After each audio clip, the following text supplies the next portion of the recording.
이거 굉장히 무섭습니다. 아, 그래요? 한번 들어보십시오.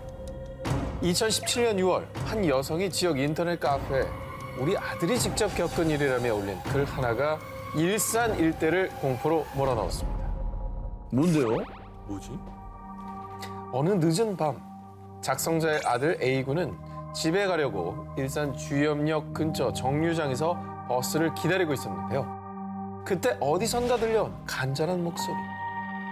학생, 아니 저기까지 휠체어 좀 밀어줄 수 있어요? 아니, 팔에 힘이 빠져서. A군은 흔쾌히 남자를 도와드렸고요.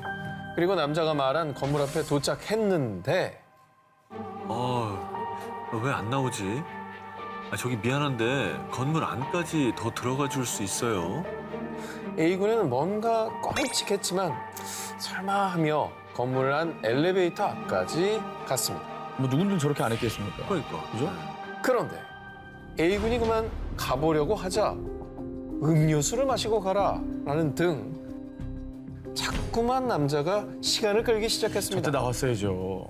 뭔가 불길한 예감이 든 A군은 화장실이 급하다는 핑계로 불이 나게 빠져나왔는데 네. 그런데 기다리라는데 어디가? 그리고 조금 뒤에 A군이 목격한 충격적인 광경. 뭔데? 누군가 전화를 하며 화를 내던 남성은 일어서서 전화를 진짜? 통화를 하면서 휠체어를 끌고 갔습니다. 그 뭐 납치하려고 했던 거 아니에요? 그 학생을? 자, 일산 주민들을 공포로 몰아넣은 일명 휠체어 아저씨 괴담. 결국 일산 서부경찰서에서 조사에 나섰는데요. 그런데 경찰 조사 결과 휠체어 아저씨 얘기는 사실 무근입니다. 자, 이게 어떻게 된 사연이냐. 일산에 거주한 한 아주머니가 아들의 얘기를 듣게 됐는데 이때 이제 살짝 좀 오해가 있었던 겁니다. 네네. 그런데 아주머니는 더러 겁이 나서 인터넷에 글을 올린 거였습니다. 이게 원래 얘기가 있는데 여기 너무 살이 붙어가지고 괴담이 됐군요. 뭐 그냥 헛소문으로 끝났고 헛소문임이 밝혀졌으니까 뭐 다행이긴 하네요. 남양 특집 2탄 절대 뒤를 돌아보지 마 도시유괴담 19 이번에 15위 공개합니다.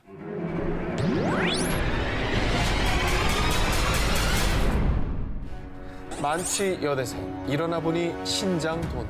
맞아, 이런 얘기 많이 있었지. 뭐 어느 나라 갔더니 뭐 택시 탔더니 뭐가 없어졌대더라 뭐 이런 얘기들. 자, 기사의 내용에 따르면요. 중국의 한 여대생이 쓰촨성 대학교 학생들이 개최한 파티에서 한 남자를 만났고 초면이었지만 빠르게 호감을 느낀 두 사람은 근처 호텔로 가 와인을 몇 잔 더 마시게 됐습니다. 그리고 여대생은 본인도 모르는 사이 잠이 들고 말았는데요. 아이고. 그런데 정신을 차린 여대생이 눈을 뜬 곳은 침대도 소파 위도 아닌 얼음이 가득한 욕조 안. 어머머. 그리고 그녀의 눈에 띈 쪽지 하나. 120으로 연락하지 않으면 넌 곧 죽게 돼. 덜컥 겁이 난 여대생은 곧바로 응급의료센터인 120으로 전화를 걸어 본인의 상황을 설명했는데요. 그런데 그때 얼른 허리 뒤쪽을 확인해 보세요. 다급한 의료진의 말에 바로 허리를 확인했는데 무려 20cm 이상 찢어진 상처가 있었던 겁니다. 알고 보니 그 상처는 신장을 적출한 수술 자국. 그러니까 저런 신고가 얼마나 많았으면 바로 허리 뒤를 확인하라는 얘기를 해요. 그럼 범인은 같이 술 마신 남자? 그렇습니다. 그런데 얼마 뒤 알려진 충격적인 사실. 여대생 신장 도난 사건은 모두 페이크. 당시 국내 기사에서 이 사건의 출처로 언급한 정치단체는 아예 확인이 불가. 무슨 단체예요? 예, 저 단체가 이제 확인이 안 되는 단체인 거예요. 아니 저 기관명으로만 봤을 땐 도대체 뭐 하는 단체인지 모르겠는데. 지금 뭐 하는 단체? 그런데 말입니다. 이 장기적출 괴담에는 한 가지 미스터리가 숨어 있었습니다. 1990년대 후반 북미 지역을 휩쓸었던 도시 괴담이라는 건데요. 실제로 국적, 성별만 다르고 기본적인 형식은 거의 비슷합니다. 아니, 똑같은 구조를 하고 있습니다. 근데 이제 허무맹랑한 얘기라기보다는 일어날 수도 있을 것 같은 느낌이 들어서 더 무서운 것 같긴 해요. 네. 자, 그래서 준비한 특종. 그 어떤 귀신 이야기보다 더 두려운 현실 괴담. 그 괴담들에는 일련의 코드가 숨어 있습니다.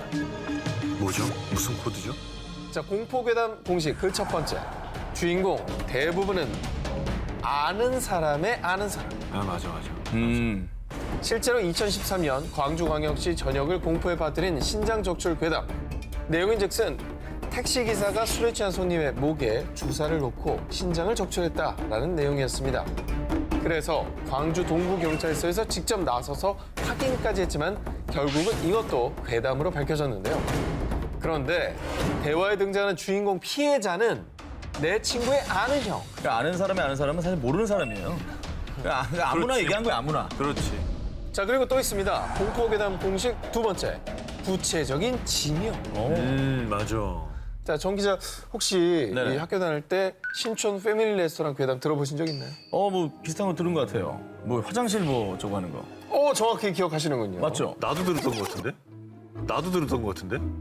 고대가 왜 듣죠, 그를? 아니, 그 신촌에 가면 그 레스토랑을 가지 말아야 된다고. 그 신촌으로 와요. 아남포 그래. 있지. 자, 신촌에 위치한 패밀리 레스토랑 여자 화장실 괴담인데요. 맞아. 한 긴 머리 여성이 화장실에 들어갔는데 하도 안 나오니까 노크를 했다고 합니다. 그런데 아무런 답이 없어서 문을 열어봤더니 아무도 없었다. 라는 유명한 괴담인데요. 대체적으로 괴담의 제목은 자유로 괴담, 수원역 괴담, 부천 터미널 살인 괴담 등 아주 정확한 지명이 등장하기 때문에 괴담에 대한 신뢰도가 더욱더 높아지는 거죠. 맞아, 그러네. 그러니까 등장인물은 애매하게 얘기해놓고 지명만 확실하게 얘기해요. 예. 사람들의 공포와 두려움을 먹고 사는 도시의 괴담. 당신은 지금 어떤 괴담에 빠져 있으십니까? 남양 특집 2탄 절대 뒤를 돌아보지 마 도시괴담 19, 13일을 공개하겠습니다. 명실상부한 대한민국의 명문대 서울대학교. 그런데 말입니다. 다른 대학교들은 대부분 다 있는 이것이 서울대에는 없다는데요. 바로 예비 합격자 번호. 합격자가 등록을 포기했을 때를 대비해서 불합격자에게 차례로 주어지는 예비 번호. 하지만 서울대에서는 알려주지 않는다고 합니다. 왜? 그런데 그 이유를 두고 아주 오래전부터 떠돌던 한 괴담. 풍문에 의하면요. 2000년대 초까지만 해도 아싸! 나 예비 1번이다. 제발 되게 해주세요. 이렇게 서울대에도 예비번호가 있었답니다. 그런데 이 예비번호 때문에 큰 비극이 있었다는데요. 당시 서울대 의대 입시에서 예비번호 1번을 받은 학생이 자신의 합격을 위해 끔찍한 계획을 세웠으니 바로 살인 청부. 에이. 그런데 다행히도 청부 살인은 미수에 그쳤지만 이 사건이 알려져 이후 서울대에선 수험생들에게 예비번호를 알려주지 않게 됐다는데요. 게다가 한 커뮤니티에 서울대 입학처에 확인해보니 사실이라는데요? 라는 인증글까지 올라와 논란에 덩불을 붙였죠. 뭐 말씀하신 그런 그 괴담이 뭐 좀 신빙성이 있잖아요. 왜냐면 워낙에 입시 위주의 시스템이고 서울대 만능주의고 그런 게 좀 만연했었으니까 당시에는. 뭐 오죽하면 예서가 김주영 선생님을 고용해서 맞아요. 코디네이터를 받겠습니까? 맞아요. 서울대에 가려고 한 거 아닙니까? 그래서 어떤 얘기가 돌았냐면 드라마가 서울대 청부 살인 사건을 모티브로 한 거 아니냐 뭐 이런 글도 있었고요. 그 사건이 다시 화두에 오르면서 실시간 검색어에 서울대 의대 청부 살인이 오르기도 했었습니다. 실검에 하지만 이 괴담에 대해 서울대 관계자는요. 대응할 가치가 없습니다 라고 답했고요. 무엇보다 이 괴담의 산통을 깨는 진실이 있었으니 서울대는요. 예비번호가 원래부터 없었습니다. 있다가 없어진 게 아니고. 한 번도 있었던 적이 없대요. 아. 아니 근데 왜 유독 다른 대학교는 알려준 데도 있는 걸로 알고 있거든요. 왜 그 학교는 안 알려주는 거예요? 모 신문 매체를 통해서 한 서울대 관계자가 답을 해줬는데 예비번호는 미등록자가 발생할 경우에만 사용하는 거지 사전에 공표할 수 있는 대상이 아니다라는 말을 했다고 합니다. 학생들을 둘러싼 입시, 성적 괴담, 이 모든 게 어쩌면 수험생들의 극심한 스트레스 때문에 만들어지는 괴담은 아닐까요? 저게 정답입니다. 남양 특집 2탄 절대 뒤를 돌아보지 마. 도시괴담 19, 12일을 공개합니다. 괴담을 신봉한 소녀들의 최후. 2014년 6월 미국 위스콘신주에 있는 한 법원. 제1급 살인 미수 혐의로 기소된 애니사 와이어와 모건 가이저가 법정에 섰는데요. 그런데 말입니다. 당시 피의자 신분인 와이어와 가이저 두 사람의 나이는 고작 12살. 저 소녀들이 왜 그런 짓을 저질렀을까? 아니 그런 것도 아니고 1급 살인이라잖아. 바로 한 달 전 2014년 5월로 가보겠습니다. 류트너, 오늘 우리랑 같이 숲에 가서 놀자. 같은 학교 친구인 페이튼 류트너에게 함께 놀자고 제안한 와이어와 가이저. 그런데 류트너가 숲에 도착하자마자 두 친구가 꺼내든 것은 흉기. 그들은 친구 류트너에게 무참히 흉기를 휘두른 다음 피를 흘리며 쓰러진 친구를 숲에 버려둔 채 유유히 현장을 떠났는데요. 아니 왜? 아니 애들끼리? 아니 숲으로 놀러 가자고 했던 게 유인한 거예요, 그럼? 한편 흉기에 무려 19차례나 찔린 류트너는 안간힘을 다해 숲 밖으로 기어 나왔고요. 어떡해. 다행히 인근 주민에게 발견돼 목숨을 건질 수 있었습니다. 아, 다행이다. 그리고 그 뒤 잔인무도한 수법으로 친구를 살해하려 한 와이어와 가이저는 곧바로 경찰에 체포됐는데요. 당연하지. 아, 미쳤나 왜 저랬냐? 그런데 두 소녀가 털어놓은 충격적인 범행 동기. 우리는 슬렌더맨의 저택에서 살고 싶었을 뿐이에요. 얼굴이 새하얗고 눈, 코, 입은 없으며 숲에서 아이들을 납치한다는 슬렌더맨. 이 슬렌더맨은 미국의 유명 공포 괴담 속 주인공입니다. 이 슬렌더맨은 2009년 미국의 한 사이트에 아이디 빅터 서지라는 사용자가 만들어 올린 가상의 캐릭터였습니다. 그런데 슬렌더맨 캐릭터를 본 누리꾼들이 재미삼아 슬렌더맨의 이미지와 납치 스토리를 꾸며냈고 이 괴담이 미 전역에 급속도로 퍼진 건데요. 그러나 인터넷에서 슬렌더맨 괴담을 본 뒤 그의 존재를 철석같이 믿게 된 두 친구 와이어와 가이저는요. 슬렌더맨의 부하가 되고 싶어. 재물을 바치면 우리 받아주지 않을까? 슬렌더맨 괴담에 빠져 친구를 죽이려 한 10대 소녀들. 결국 이들은 살인미수 혐의로 기소됐고요. 각각 정신병원 구금 25년, 40년형을 선고받은 것으로 전해졌습니다. 아, 아무리 어려도 어쩜 저렇게 어리석을까? 괴담에 빠져 돌이킬 수 없는 죄를 저지른 소녀들. 꼭 뼈저린 반성을 하기 바랍니다. 남양 특집 2탄 절대 뒤를 돌아보지 마 도시 괴담 19 이번에 11위 공개합니다. 도쿄 신주쿠에 약 150년 전에 지어진 유서 깊은 이나리 사원이 있습니다. 그런데 이 이나리 사원이 생기게 된 이유, 한 여인의 처절한 한 때문이라는데요. 이 이야기는 아주 먼 옛날 1800년대로 거슬러 올라갑니다. 지금의 도쿄인 도카이도 요츠에 사는 가난한 하급무사 이에모는 아리따운 여성 오이와를 보고 한눈에 반했는데요. 하지만 오이와의 아버지가 극심한 반대를 하자 이에모는 무참히 살해. 그 뒤 아무것도 모르는 오이와를 속여 혼인까지 하게 되죠. 그런데 아, 돈도 없어 죽겠는데 자꾸 아프다고 골골대고 그냥. 에이. 남편 이에몬의 사랑은 곧 차디차게 식고 몸이 허약한 아내 오이와를 인생의 걸림돌로 여겼죠. 그러던 어느 날 이에몬은 우연히 불량배에게 괴롭힘을 당하던 여성 우메를 구해주게 되는데요. 우메가 고위 관료의 딸인 걸 알게 된 그는 출세욕 때문에 또다시 추악한 만행을 저지르고 맙니다. 아내에게 강제로 독약을 먹인 겁니다. 아내 오이와의 아름다운 얼굴은 독 때문에 흉측하게 변했고 남편을 저주하며 서서히 죽어갔습니다. 이후 아내가 사망한 뒤 파렴치한 이에모는 우메와의 혼인을 강행하는데요. 그런데 혼인 전날 밤 강가에 웬 판자가 있지?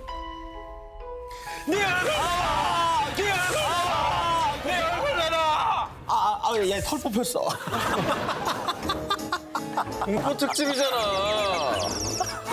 진짜 뽑혔어. 와, 피 안 나나? 한 3개를 팍 뽑았어. 악귀가 된 아내 오이와가 남편에게 달려든 겁니다. 놀란 이에모는 혼비백산의 집으로 도망쳤죠. 그런데 이번엔 쥐떼들이 달려들었습니다. 그리고 천장에서 들린 목소리. 여보 나야. 야 이쁘지? 결국 이에모는 미치광이가 되어 뭔가에 홀린 듯 신부인 우메와 장인마저 살해하고 어머. 그 역시 비참한 최후를 맞이했다고 합니다. 이 이야기는 사건이 일어난 곳 요츠야의 이름을 따서 요츠야 괴담이라고 불리게 됐고요. 이후 사람들은 악귀가 된 오이와의 원혼을 달래기 위해 이나리 사원을 지은 거라고 합니다. 남양 특집 2탄 절대 뒤를 돌아보지 마 도시괴담 19 10위 공개합니다. 1번 빨간 팝업창 괴담. 인터넷 서핑을 하다 보면 갑자기 화면에 딱 뜨는 게 있죠. 바로 팝업창. 그런데 아무리 끄고 또 꺼도 꺼지지 않는 팝업창이 있다면 이런 거는 대부분 가끔좀 이제 어둠의 경로 19금 사이트에 접속했을 때 를 나오죠. 찾을 때 발생하는 거 아닙니까? 그런데 말입니다. 일본에는 이 팝업창에 얽힌 한 괴담이 있다고 하는데요. 방과 후 친구와 집에 가던 A군은 친구 B군으로부터 묘한 이야기를 듣게 됩니다. 절대로 안 꺼지는 팝업창이 있는데 그걸 본 사람은 죽는데. 에이, 그런 게 어딨어. 친구의 이야기를 대수롭지 않게 여겼던 A군. 집으로 돌아가 평소처럼 컴퓨터를 하고 있었습니다. 그런데 갑자기 컴퓨터 화면에 뜬 정체불명의 팝업창. 새빨간 창에 당신은 좋아합니까? 라는 알 수 없는 내용의 문장이 적혀 있었는데요. 보라? 이거 왜 안 꺼져? 더 이상한 건 아무리 닫기 버튼을 눌러도 팝업창이 사라지지 않는다는 것이었습니다. 바로 그때 A군의 눈앞에 펼쳐진 괴기한 현상. 화면 중앙에 가느다란 선이 생기고 글자가 삐뚤어지기 시작하더니 새로운 단어가 생겨났는데 당신은 붉은 방을 좋아합니까? 그리고는 팝업창이 저절로 꺼지고 나타나고를 반복하더니 갑자기 새빨간 화면 가득히 의문의 이름들이 나열됐습니다. 너무 무서워 컴퓨터를 끄려고 했지만 꺼지지도 않았는데요. 그때 등 뒤에서 느껴진 인기척. 뭐야, 누구야? 누구야? 한편 그 다음 날 친구 A군이 학교에 나오지 않아 B군이 친구의 집을 찾았는데요. 충격적이게도 친구는 사망한 상태였어요. 뭐야? 친구의 방은 온통 피로 흥건했죠. 게다가 죽은 소년의 컴퓨터가 켜져 있었는데 그곳에는 정체불명의 이름들이 적혀 있었습니다. 그런데 화면을 유심히 살펴보던 B군은 그 자리에서 굳어버렸습니다. 그 이름들 끝! 가장 마지막에 있던 이름이 바로 죽은 친구 A군의 이름이었던 거죠. 연쇄살인인 거예요, 그러면? 일본 학생들 사이에서 도는 아주 무시무시한 빨간 팝업창 괴담이었습니다. 남양 특집 2탄 절대 뒤를 돌아보지 마 도시괴담 19 9위를 공개합니다. 매년 10월 찾아오는 전 세계 아이들의 축제 할로윈. 귀여운 괴물로 분장한 아이들이 집집마다 돌아다니며 사탕과 초콜릿을 선물 받는 날이죠. 그런데 할로윈 데이에 아이들, 아니 부모님을 더욱 공포에 떨게 한 무시무시한 괴담이 있었습니다. 할로윈 때 아이들에게 주는 사탕에 누군가 면도칼, 바늘 같은 위험한 물체를 넣는다는 것. 오, 이건 너무 나쁜 얘기인데? 너무 악랄하다. 심지어는 생명에 치명적인 독까지 묻혀 사탕을 먹는 아이들이 죽을 뻔했다는 겁니다. 아니 애들 먹는 걸 뭐 하는 짓이에요? 그런데 말입니다. 이 할로윈 괴담이 더 퍼진 이유가 있습니다. 아이들 사탕에 독을 넣었다는 괴담이 실제로 있었던 실화이기 때문입니다. 와, 실화야, 이게. 100% 괴담은 아니었고. 1974년 미국 텍사스주 8살 꼬마 티모 씨는 할로윈을 맞아 잔뜩 들떠 있었습니다. 아빠, 저 친구들하고 사탕 받으러 갔다 올게요. 그래. 이건 아빠가 만든 거니까 가져가서 친구들이랑 꼭 나눠 먹으렴. 티모 씨는 아빠가 준 사탕을 친구들에게 나눠주고 함께 이웃집을 찾아다녔습니다. 그리고 그날 저녁 티모 씨는 잔뜩 쌓인 사탕들을 마음껏 먹었죠. 그런데 갑자기 구토를 하며 경련을 일으키더니 결국 사망하고만 티모 씨. 이후 경찰은 티모 씨의 사망 원인을 밝히기 위해 부검을 했는데요. 놀랍게도 티모 씨를 사망에 이르게 한 건 사탕에 들어있던 청산가리. 누가 청산가리 여기다 넣었어? 그런데 더욱더 충격적인 건 청산가리가 든 사탕은 아빠 로날드 오브라인이 준 사탕이었습니다. 아빠가 줬다고 그거를? 당시에 로널드는 10만 달러가 넘는 빚에 시달리다 아들의 생명보험금을 노리고 이 계획을 꾸몄던 겁니다. 야, 사람이냐?